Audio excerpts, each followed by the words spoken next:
ഈ പ്രപഞ്ചവും സകല ചരാചരങ്ങളും വിശ്വസൗഹാർദ്ദത്തിൻ്റെ പ്രത്യക്ഷ രൂപങ്ങളാണ്.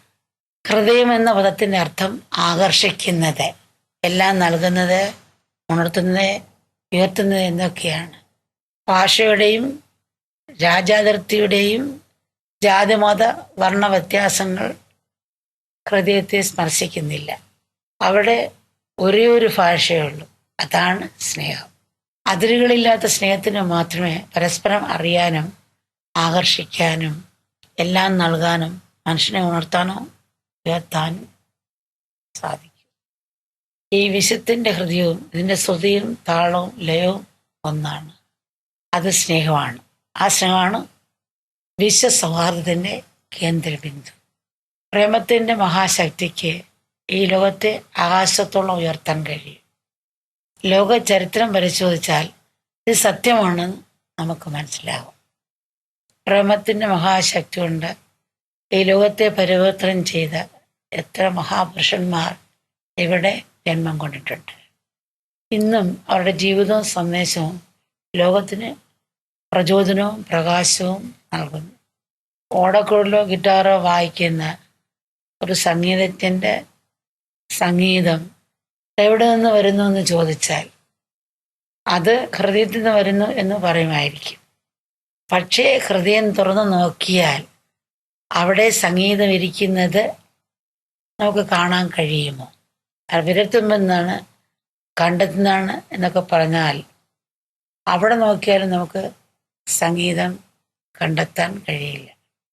അപ്പോൾ പിന്നെ സംഗീതം ഉത്ഭവിക്കുന്നത് എവിടെ നിന്നാണ്? അത് ശരീരത്തിനും മനസ്സിനും അതീതമായ ഒരു സ്ഥാനത്ത് നിന്നാണ്. അത് ഈശ്വര ചൈതന്യത്തിൻ്റെ സ്ഥാനമാണ്. ആ ശക്തിയെ അറിയാനും ആദരിക്കാനും നമ്മുടെ കുട്ടികളെയും യുവതലമുറയെയും പഠിപ്പിക്കണം. നമ്മുടെ വിദ്യാഭ്യാസ സമ്പ്രദായത്തിൽ അത്തരം വിഷയങ്ങൾക്ക് പ്രാധാന്യം നൽകണം.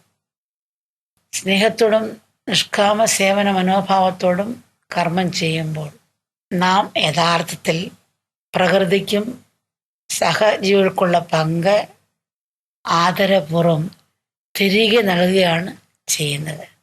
ഒരു ബിന്ദു ഇല്ലാതെ ഒരു പൂർണ്ണവൃത്തം വരയ്ക്കാൻ കഴിയില്ല. അതുപോലെ പ്രേമമാകുന്ന ബിന്ദു ഇല്ലെങ്കിൽ ജീവിതം സമ്പൂർണമാകില്ല. വേരുകളാണ് വൃക്ഷത്തെ ഭൂമിയിൽ ശക്തമായി ഉറപ്പിച്ചു നിർത്തുന്നത്.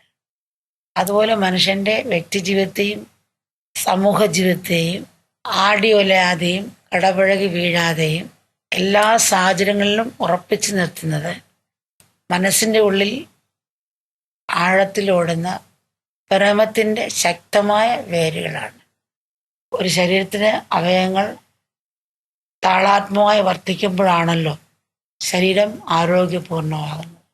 ഒരു കൈ വേദനിച്ചാൽ മറുകൈ തലോടുന്ന പോലെ നമ്മളെല്ലാം പരസ്പരം താങ്ങും തണലുമായി വർത്തിക്കട്ടെ. അങ്ങനെ ശാന്തിയും പ്രേമവും കളിയാടുന്ന ഒരു നവലോകം സാക്ഷാത്കരിക്കാൻ നമുക്കെല്ലാം കഴിയട്ടെ. മനുഷ്യൻ നിർമ്മിച്ച സങ്കുചിതമായ വേലിക്കെട്ടുകൾക്ക് അതീതമായി മറ്റുള്ളവരെ നമ്മെപ്പോലെ കാണാനും സമസ്ത ജീവരാശിയിലും ആ പരമ്പരനെ ദർശിക്കാൻ നമുക്ക് കഴിയട്ടെ. അങ്ങനെ വിശ്വസൗഹാർദ്ദ ഒരു യാഥാർത്ഥ്യമാകട്ടെ. അതിനുവേണ്ടി എല്ലാവരെയും കൃപ അനുഗ്രഹിക്കട്ടെ.